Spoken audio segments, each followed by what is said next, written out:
네, 예수님의 시선이라는 제목으로 좀 말씀을 나누겠습니다. 여러분들이 기도해 주신 덕분에 제가 여름휴가 좀 빠른 여름휴가 일주일 동안 잘 다녀왔고요.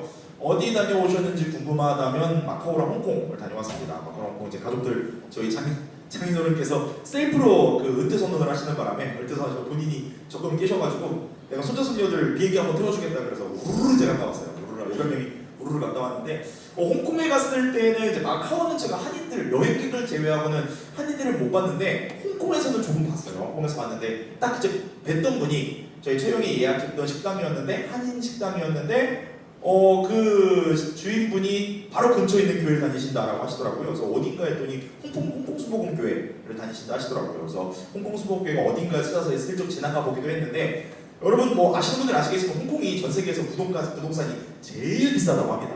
홍콩이 제일 비싸대요. 그러니까 제일 싼 땅이 평당 1억이 넘는데요. 제일 싼 땅이. 그래서 그 주택을 보면 되게 작습니다. 되게 작은 집에 너무 비싸서 살 엄두도 안 나고 그리고 뭐 임대료 산다 하더라도 평수가 넓지가 정말 좁아요. 정말 좁은 데서 사는데 그 홍콩 시내 한가운데 홍콩 수복음교회가 딱 있더라고요. 상가 건물에.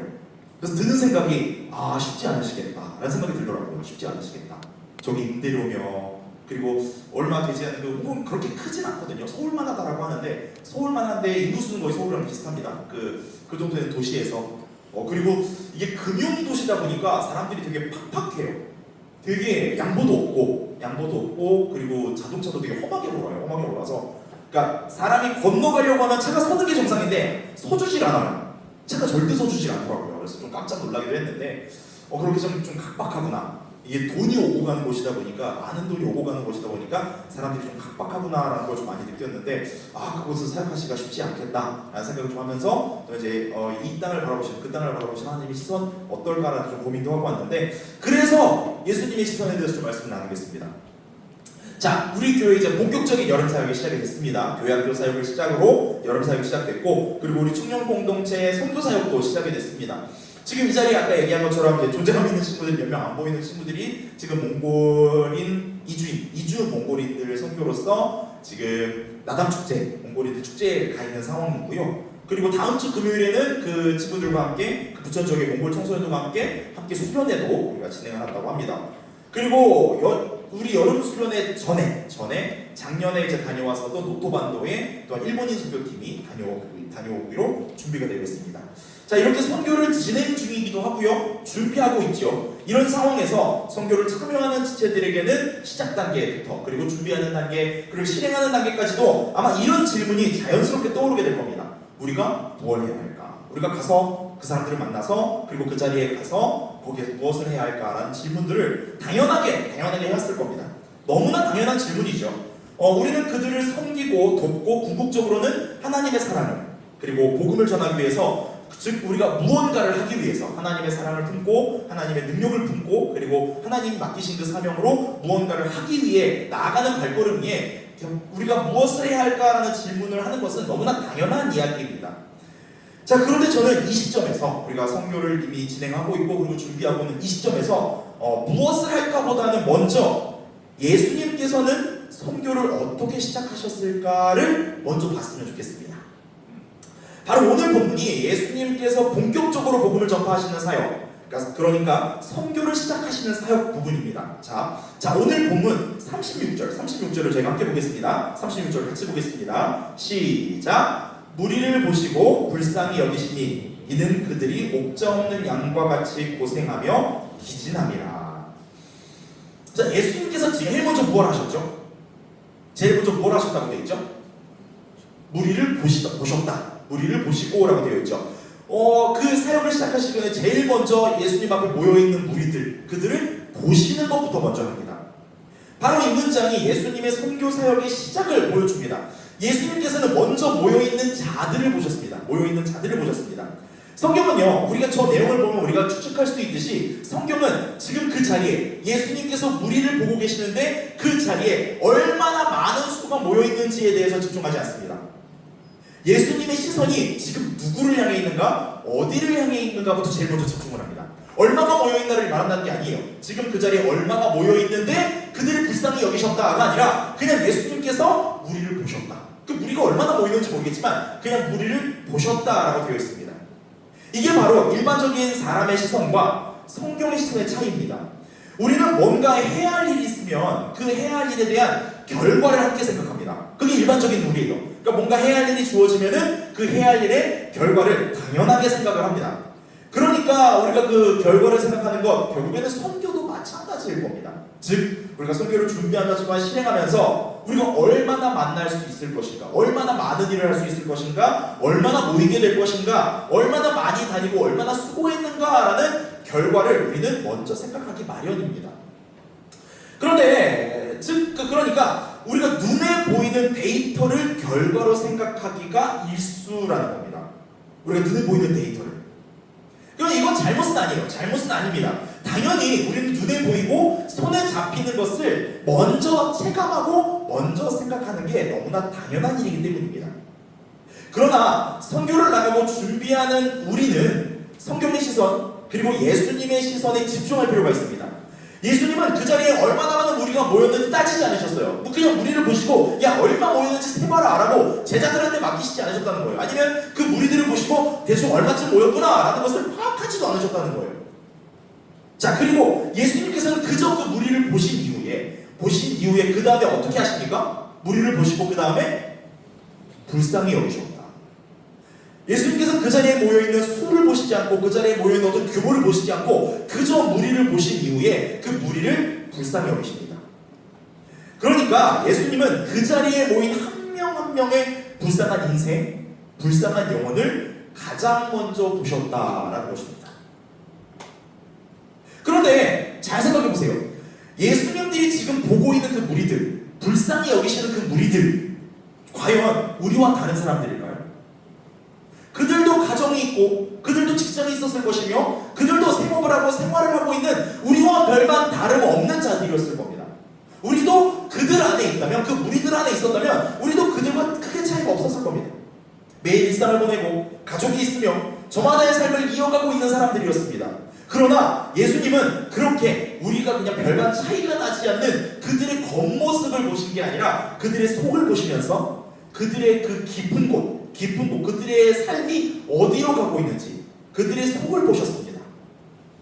무엇보다도 그들이 삶의 방향을 모른 채 그리고 올바른 방향으로 인도받지도 못한 채 방황하고 있는 것을 보셨기에 그래서 그들을 불쌍히 여기셨습니다. 그래서 이어지는 문장을 보면은 예수님께서 그들을 어떻게 표현하시죠? 이는 그들이 무엇과 같다고 표현하시죠? 목자 없는 양과 같다. 그러니까 예수님께서 지금 그들을 불쌍히 여기신 이유는요, 그 무리를 보고 불쌍히 여기신 이유는 그들이 목자 없는 양과 같기에, 그리고 그들이 목자 없는 양과 같아서 고생하고 있고 기진했기에. 그래서 예수님께서는 그 무리를 보시고 얼마나 모였나를 보신 게 아니라 그들을 그저 그들의 삶의 겉모습이 아닌 그들의 속을 보시고 불쌍히 여기십니다. 그러니까 지금 예수님께서 우리를 불쌍히 여기신 이유가 그들이 바로 목자 없는 양 같았기 때문이라는 겁니다. 자, 이 시선도 우리의 시선과 성경의 시선, 예수님의 시선이 다르다라는 것을 아주 명백하게 보여줍니다. 우리는요, 사람들을 볼 때 무엇보다 봅니까? 우리가 그 사람의 속마음을 볼 수 있습니까? 아니죠. 우리는 먼저 그 사람들의 겉을 보게 됩니다. 겉을 보게 돼요. 제가 이번에 느낀 건데요. 이제 그 마카오 같은 경우에도 이제 관광도시죠. 이제 카지노로 유명한 관광도시죠. 그리고 홍콩도 아까 말씀드렸다시피 금융도시다 보니까 다 부자예요. 정말 다 부자예요. 대부분 다 부유한 층인데, 그래서 그런지 마카오에 있는 사람들이나 홍콩에 있는 사람들이나 입고 다니는 걸 보면요, 놀랍습니다. 진짜 놀라워요.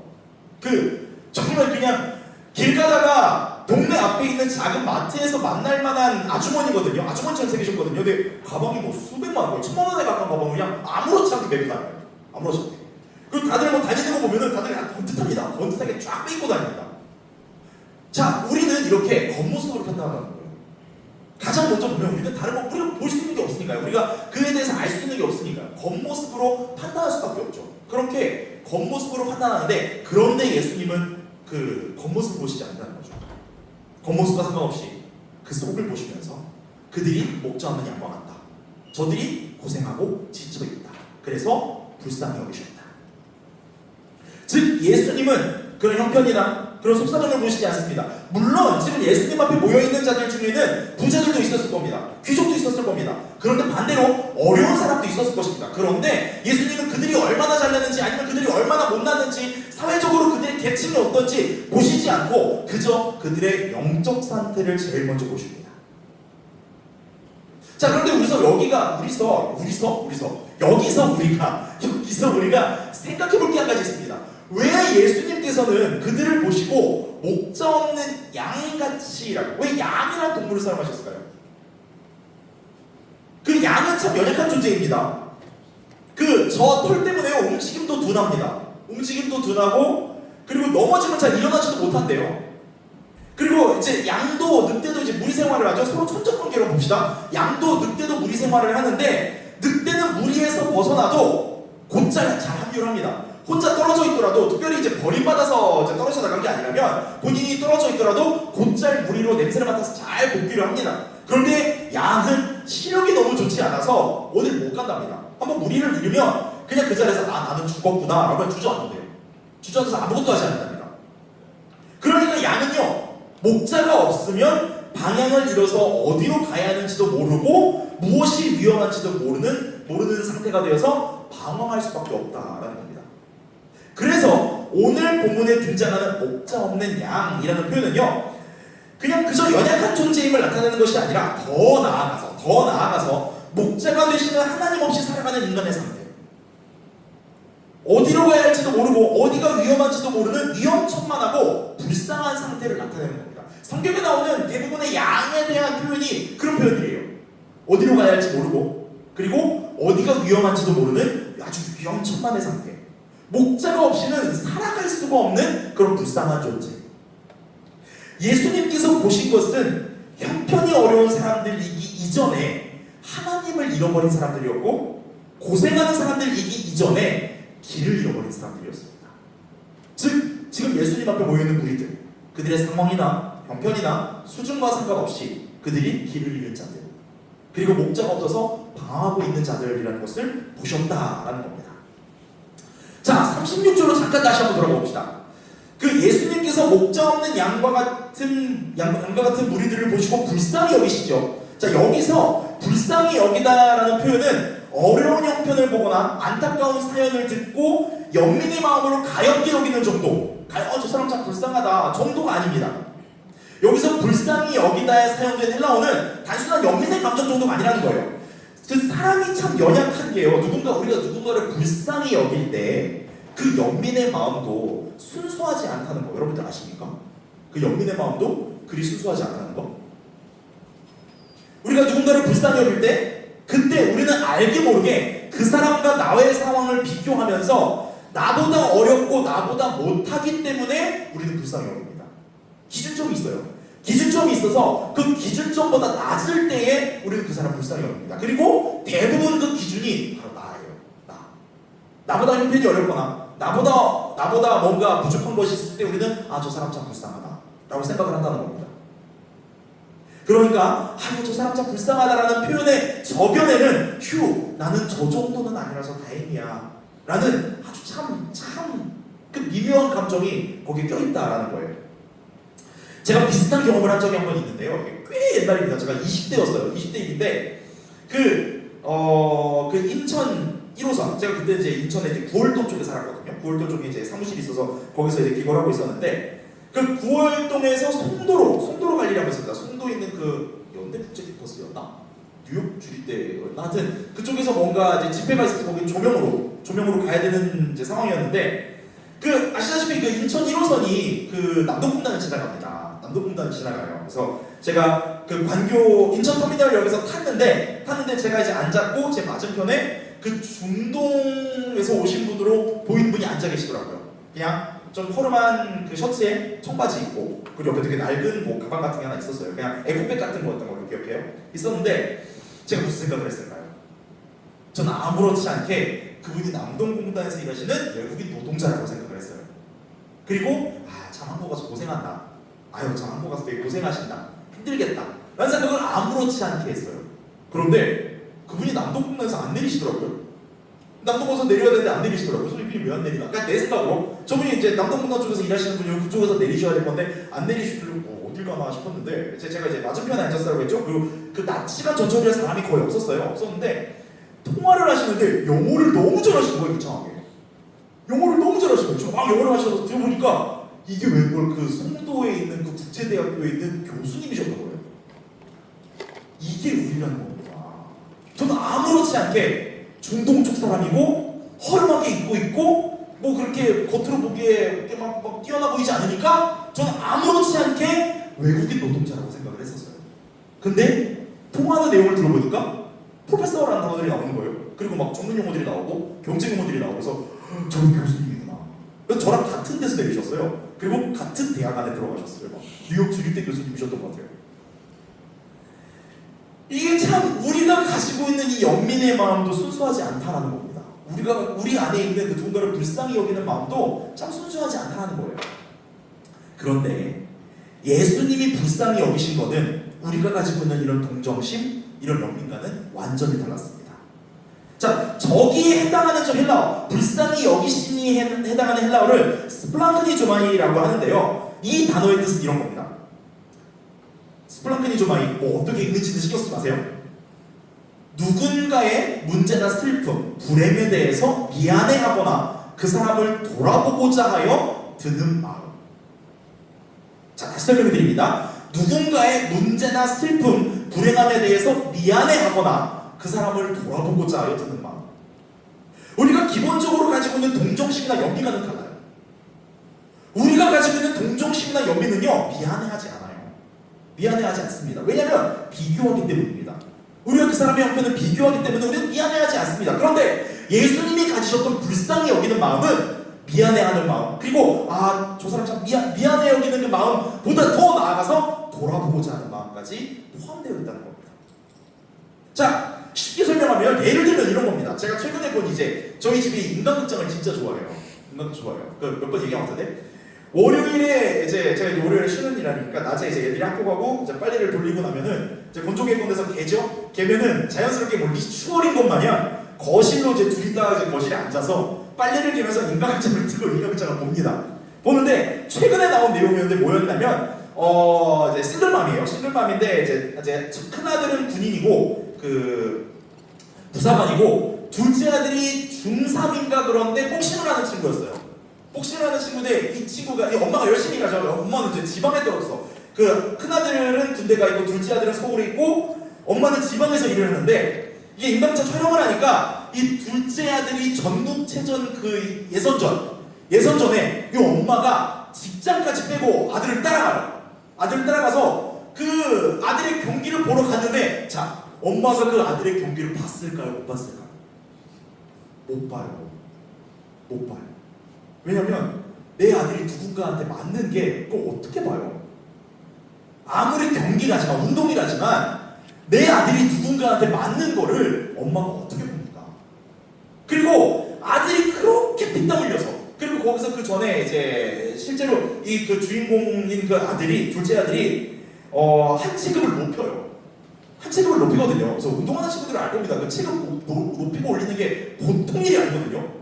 그러니까 한 체급을 높이는데 본인이 원래 체급이 아닌데 그 경기에 출전하려고 한 체급을 높이는데 이 친구가 그 체급에 간신히 턱걸이로 들어가요.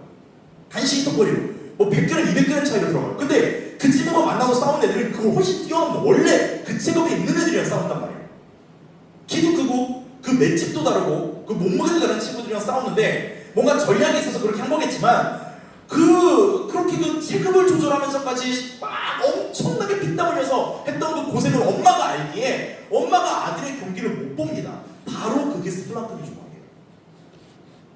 내가 대신 뛰어줄 수 없기에, 내가 대신 저 자리에 갈 수 없기에, 너무 그냥 저 자리에 갈 수 없는 것도 참 미안하고, 내가 뭔가 도와줘야 하는데 도와줄 수 없으니까 너무나 미안하고, 내가 도와주고는 싶은데, 그게 바로 그 스플랑크니 조각의 마음이 바로 그 부모님이 자녀들의 모습을 보는 것, 또는 자녀들이 부모님이 고생하는 모습을 보는 것, 그게 바로 스플랑크니 조각입니다. 예수님께서 지금 모인 무리들을 보고 이런 마음을 품으시고 그냥 가엾다, 안 됐다 정도가 아니라 그들을 향한 미안한 마음, 어떻게든 그들을 도와주고 싶은 마음, 그러니까 즉 그들의 고통을 같이 느끼는 마음, 그들의 고통을 같이 느끼는, 그 엄마가 아들의 경기를 못 보는 이유는 아들이 맞으면 엄마도 아프기 때문이에요. 아들이 맞으면 엄마도 아프기 때문이에요. 그 고통을 같이 느끼고, 상대의 아픔이 내 마음 깊은 곳까지 들어와서 나를 움직이게 하는 마음, 그게 바로 스플랑크니조마입니다. 그래서 성경이 말하는 긍휼은요, 위에서 아래를 내려다보는 동정이 아니라 그 사람의 자리까지 내려가는 사랑이 성경에서 말하는 긍휼입니다. 그냥 초월자의 존재에서 피조물인 너희들이 참 고생이 많구나, 진짜 불쌍하다가 아니라 그 피조물의 위치까지 내려와서 그 피조물과 함께 고통을 나누며 피조물을 그 낮은 자리, 똑같은 자리에서 사랑하는 거, 그게 바로 성경이 말하는 긍휼이라는 겁니다. 예수님이 그들을 보고 품으신 게 이런 마음이고 이런 사랑이었습니다. 우리는 종종 선교를 준비하면서 우리가 만나야 할 대상 등을 향해 연민이나 동정을 품곤 합니다. 그나마 그들보다 나은 우리가 그들의 어려움을 도와줘야 한다고 생각합니다. 마치 6.25 전쟁 이후에 그 길거리에 있는 꼬마들에게 그 보급품 초콜릿을 나누어주는 미군 병사들처럼 말이죠. 물론 이런 현실적인 연민과 동정도 필요하지만 조심해야 할 것이, 이런 동정과 연민에 우리가 우월하다는 생각이 들어갈 수 있다라는 겁니다.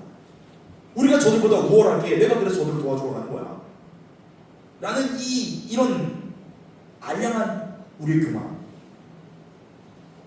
위에서 아래를 내려다보는 듯한 동정심을 품게 된다는 거예요. 그러므로 선교를 나가는 우리가 품어야 할 마음은 예수님의 마음, 스플랑크니조마니의 마음이 되어야 합니다. 제가 아까 말씀드린 것처럼 위에서 아래를 내려보는 동정심, 그 멕시코 선교를 갔을 때에 제가 비슷한 경험이 있는 게, 그 이자말이라는 동네가 되게 시골이거든요. 시골이고 메리다도 그렇게 뭐 유카탄주의 주도이긴 하지만 그렇게 멕시코에서 막 엄청나게 그 큰 도시, 뭐 네 번째, 더 큰 도시라고 하지만 그 부자 도시는 아니에요. 근데 이제 제가 네 번째 갔을 때 제가 많이 보지 못했는데, 세 번째 갔을 때는 멕시코 그 메리다 시내를 좀 돌아다니면서 정말 우리나라에서도 보기 힘든 비싼 차들을 몇 번 봤어요. 근데 제가 드는 생각이 뭐냐면, 우와 어떻게 여기 이런 차가, 우와 어떻게 여기 이런 차가 라는 마음을 품게 된다는 거예요. 알량한 마음이죠. 그러니까 아예 그 제 깊은 저변에 멕시코는 우리보다 못 살아, 그러니까 저런 차가 있을 수 없어 라는 생각이 깔려 있는 거예요. 이게 우리입니다. 이게 우리예요. 그래서 우리가 품어야 할 마음은 높은 데서 위를 내려다보는 동정심이 아니라 예수님께서 품으셨던 그 마음, 그 사람의 위치, 그 사람의 그 낮은 위치까지 내려가서, 표현이 좀 결국엔 좀 이상하지만 사람의 말로 한다면 그 사람의 그 위치까지 내려가서 같은 위치에서 그들을 향해 미안해하는 마음, 그들을 어떻게 보자 도와주고자 싶어하는 마음, 그 마음을 품어야 한다. 그 긍휼의 마음을 품어야 한다는 겁니다. 자, 예수님의 마음을 품어야 한다는 적용도 아주 훌륭한 적용입니다. 그런데 저는 여기서 한 단계 더 나아가 보고 싶습니다. 자, 30절 같이 읽어봅시다. 오늘 본문 37절. 자, 시작. 이에 제자들에게, 자, 지금 이 상황을 한번 생각해 봅시다. 지금 본문의 상황을 한번 생각해 봅시다. 예수님 앞에 무리들이 모여 있습니다. 그리고 예수님께서 그들의 목자 없는 양과 같은 영적인 상태를 보시고 스플랑크니조마이의 마음으로 불쌍히 여기셨어요. 자, 그럼 이제 상식적으로 이 뒤에 어떤 그림이나 어떤 행동이 나와야 합니까? 그들을 위해 내려가서 안수기도를 해주시거나, 아니면 제자들에게 야 저게 진짜 불쌍하지 않냐? 니들은 내가 보는 걸 못 보냐? 라고 말하면서 제자들에게 이야기를 하셔야 되겠다거나, 아니면 긍휼과 사랑에 대해서 그 모여있는 자들에게 이야기를 하시거나 하는 게 상식적인 반응이지 않습니까? 그런데 예수님께서는 갑자기 제자들에게 추수에 대해서 말씀하십니다. 추수에 대해서. 뜬금없죠? 지금 불쌍한 이들이 모여있고 그들을 불쌍히 보셨는데 제자들에게 뒤돌아서서 야 추수를 해야 되는데 추수할 일꾼들이 없다, 이런 말씀을 하세요. 자, 여러분 지금 이 본문을 잘 이해하면 예수님께서 그 무리의 영적 상태를 보시고 난 이후에 어떤 시선으로 그들을 보셨는지를 알 수 있어요. 지금 예수님은 무리들을 보시면서 그들이 지금 영적 상태, 그 스플랑크니조마이의 마음을 품을 수밖에 없는, 그 긍휼의 마음을 품을 수밖에 없는 목자 없는 양과 같고 고생하고 기진한 그들의 상태를 보신 것이 아니라, 그 넘어서 현재만 보신 것이 아니라 그 넘어서 하나님께서 그들에게 이루실 미래를 보신 겁니다. 지금은 목자 없는 양과 같은 무리들이지만 언젠가 하나님 품으로 돌아올 양들을 보신 거예요. 긍휼은 단순히 안타까움으로 끝나지 않습니다. 예수님의 긍휼은 하나님의 구원을 바라보는 시선이고요. 그리고 하나님 나라를 향한 소망이었습니다.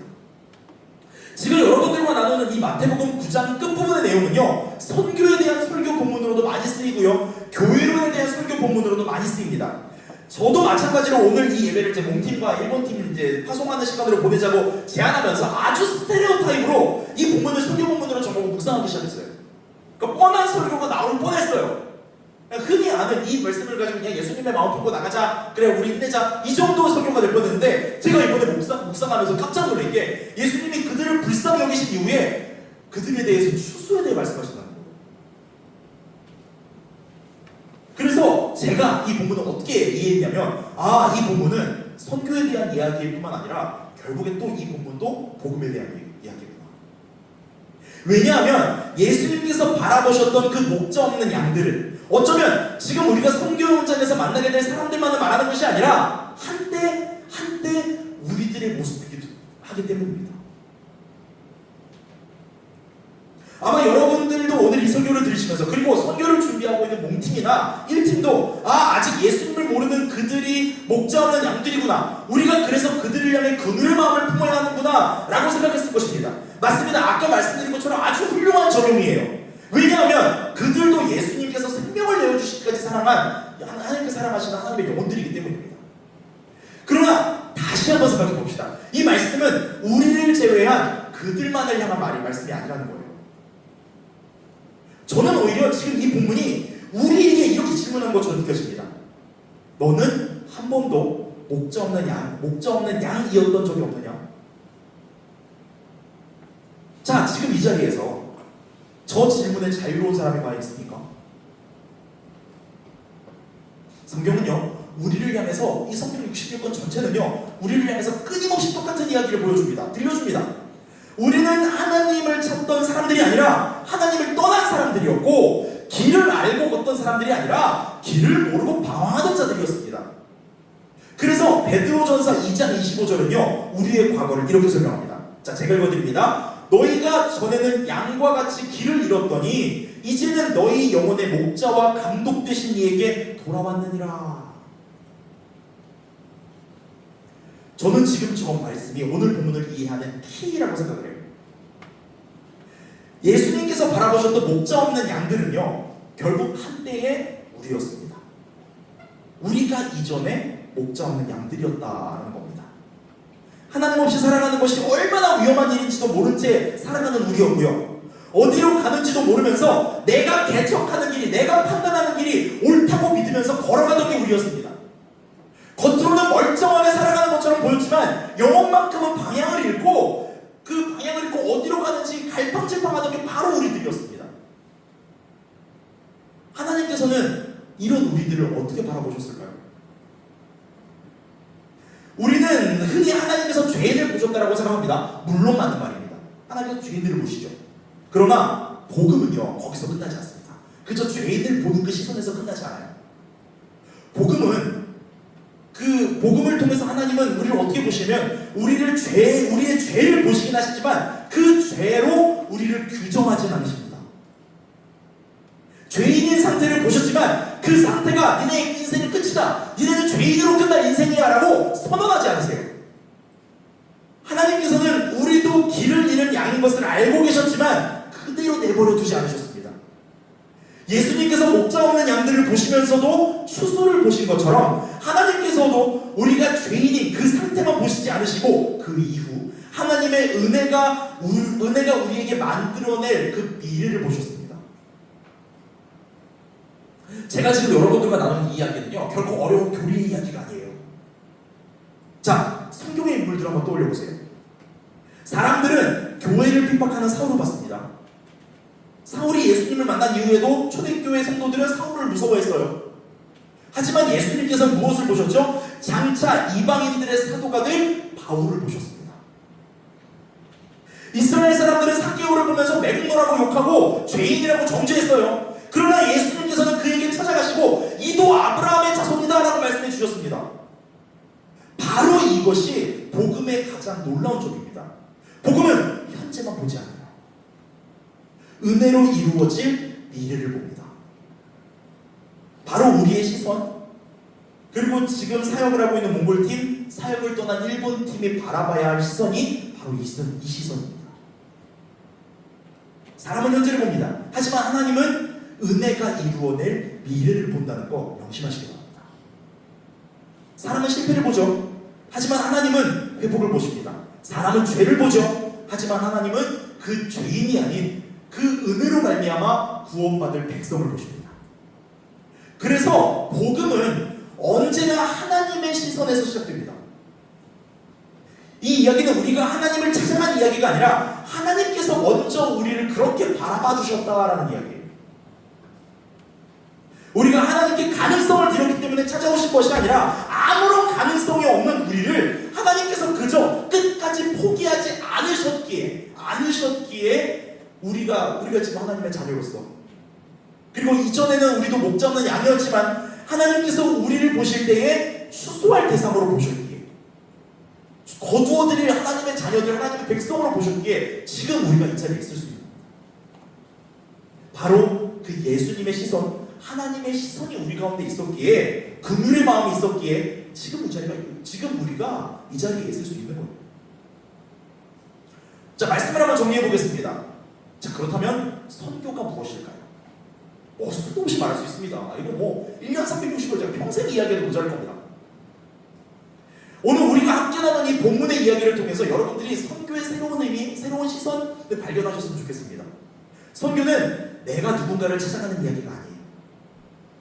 먼저 나를 찾아오신 하나님을 기억하는 이야기입니다. 선교는 내가 누군가를 불쌍히 여기는 이야기가 아닙니다. 먼저 나를 불쌍히 여겨주셨던 주님의 마음을 기억하는 겁니다. 선교는 내가 하나님을 대신해서 세상을 밖으로 나아가는 그런 출사표가 아니에요. 먼저 내 인생을 바꾸신 하나님의 은혜가 나를 통해서 흘러가도록 하는 겁니다. 그래서 이번 여름 선교를 준비하는 몽팀이나 1팀, 여러분들이 이 한 가지 마음은 꼭 품으셨으면 좋겠습니다. 몽골 이주민 청소년들을 만날 때, 그리고 일본 노토반도 사람들을 만날 때에 그들을 바라보면서 이런 고백이 먼저 나왔으면 좋겠습니다. 저 사람이 과거의 나였구나. 저 사람이 불쌍하구나가 아니라 저 사람이 과거의 나였구나. 그리고 하나님은 추수할 대상으로 보시는구나. 목자 없는 양이지만 그 넘어서 하나님의 은혜가 역사하여서 그들에게 일어난 일들을 보시는구나. 목자를 만나기 전에 나, 복음을 알기 전에 나, 하나님의 긍휼을 경험하기 전에 나. 이 사실을 기억하는 사람은 절대 우월한 마음으로 선교를 할 수가 없습니다. 내가 저 사람을 도와주러 왔다, 내가 가진 게 있어서, 내가 능력이 있어서 내가 저 사람을 도와주러 왔다라는 교만한 마음도 가질 수 없어요. 왜냐하면 하나님 앞에서 먼저 도움을 받았던 사람이 바로 나였고, 먼저 길을 잃었던 사람도 바로 나였고, 먼저 목자의 품으로 돌아온 사람이 바로 나였기 때문입니다. 그래서 그들을 볼 때 그저 하나님, 저들도 나와 같이 되기를, 저들도 예수님을 알기를, 저들도 길을 찾기를, 내가 바로 저들이었기에 그들의 마음을 이해하면서 그들의 어려움을 알면서 그 스플랑크니 주머니의 마음으로 그렇게 낮은 데로 내려가서 그들을 만나시는 여러분들이 되시길 축복합니다. 그러니까 우리가 선교의 현장에서 만나게 될 이들을 통해서 먼저 우리는 저 사람이 나였구나라고 과거 나의 모습을 볼 수 있어야 합니다. 그리고 또 그 자리에 그 사람과 내가 함께 있으면서 그 사람 안에서 역사하실 하나님의 은혜로 이번에는 하나님, 저 사람도 주님 만나서 나와 같이 되기를 원합니다 라고 고백하는 선교의 여정이 되시길 축복합니다. 그리고 여러분들도 예수님의 시선으로 현재를 보는 게 아니라 미래를 보시기를 축복합니다. 하나님이 저 사람들 가운데 분명히 역사하신다. 하나님이 저 사람들 가운데 역사하셔서 목자 없는 양 같은 내가 지금 이 자리에 와 있듯이 저 사람들도 이 자리에 와 있기를, 저 사람들도 누군가를 돕는 자리, 누군가의 어려움을 알고 누군가를 찾아갈 수 있는 그 자리, 두 손 가득, 그리고 두 양손을 무겁게, 그리고 가벼운 발걸음으로 나아갈 수 있는 하나님의 사랑으로 그 목자 없는 양과 같은 자들을 향해 저 사람들이 예전에 나였지 라고 말하면서 갈 수 있는 나와 같은 하나님의 자녀, 예수님의 제자가 되게. 어쩌면 바로 이것이 예수님의 마음을 품는 것, 예수님의 시선으로 바라보는 것에 진짜 의미가 있습니다. 그저 그들을 불쌍히 여기는 마음을 넘어서서 주수까지 바라보는 것. 그리고 그들만 보는 게 아니라 그들을 통해서 나를 보는 것. 내가 어떤 존재였는지, 내가 얼마나 부족하고 약한 존재였는지. 예수님께서 불쌍히 여기신다는 것은 높은 곳에서 아래를 내려다보는 것이 아니라 하나님의 은혜 앞에서 자신의 과거를 잊지 않는 것입니다. 그 은혜를 잊지 않는 사람만이 다른 사람을 향해서도 예수님의 시선으로 바라볼 수 있습니다. 그렇게 스플랑크니 조마이 그 예수님의 마음을 품고 현재가 아니라 미래의 추수를 바라보게 되는 몸팀, 1팀, 그리고 이 자리에 있는 우리 모두가 되기를 예수 그리스도 이름으로 간절히 축복합니다. 자, 찬양 나와주시고요. 함께 찬양하고 기도한 이후에 우리가 1팀과 몸팀 함께 파송하는 시간 갖도록 하겠습니다.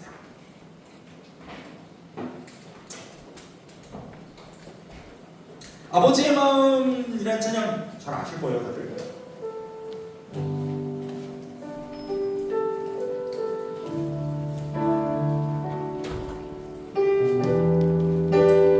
복음을 전하러 나가는 발걸음에 이 찬양 빠질 수 없죠. 오늘 좀 말씀을 기억하시면서 함께 고백했으면 좋겠습니다. 하나님, 제가 하나님 아버지의 마음을 품는 게 단순하게 그들을 불쌍히 여기고 그들의 어려움을 도와주러 가는 게 아니라 저들이 나였구나. 저들이 나였고 내가 나를 만나러 가는 시간이구나. 과거의 나를 만나러 가는 시간이구나. 그리고 그들을 향해 기도해 줄 수 있는 하나님, 저들도 나와 같이 되게 해주세요. 저들도 예수님을 알게 해주세요. 저들도 구원에 이르러서 그들 안에 있는 하나님의 은혜와 사랑을 전하러 갈 수 있게 해주세요라고 그들의 미래를 보고 기도하실 수 있는 그런 시간이 됐으면 좋겠습니다. 함께 이 찬양을 함께 고백하고 기도하도록 하겠습니다.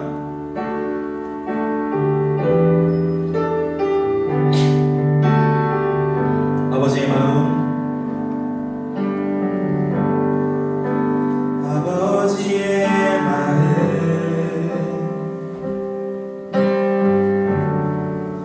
열방을 사랑하시는 한 영혼을 전하보다 귀하게 여기는 마음.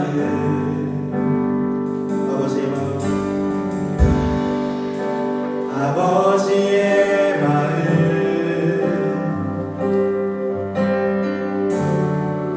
가난한 자, 억울한 자, 빛이 없는 자들에게 구원의 은혜를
예수님의 시선을 품은 보내는 자들이 되게 하여 주시옵소서. 보냄받은 자들이 되게 하여 주시옵소서. 그래서 우리가 어디에 있든지 무엇을 하든지 선교적 사명으로 주님, 우리가 잃어버린 영혼들을 향하여 아버지의 마음을 품고 예수님의 시선으로 바라볼 수 있는 그런 선교적 사명을 띈 자들이 되게 달라고 우리 모두의 삶을 주님께 맡겨드리시면서 이 시간 주님을 머무르시고 함께 동성하게 나옵시다.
이 시간에는 몸팀, 1팀 파송하는 시간을 갖도록 하겠습니다. 앞으로 나와주세요. 몸팀과 1팀 다 앞으로 나와주세요.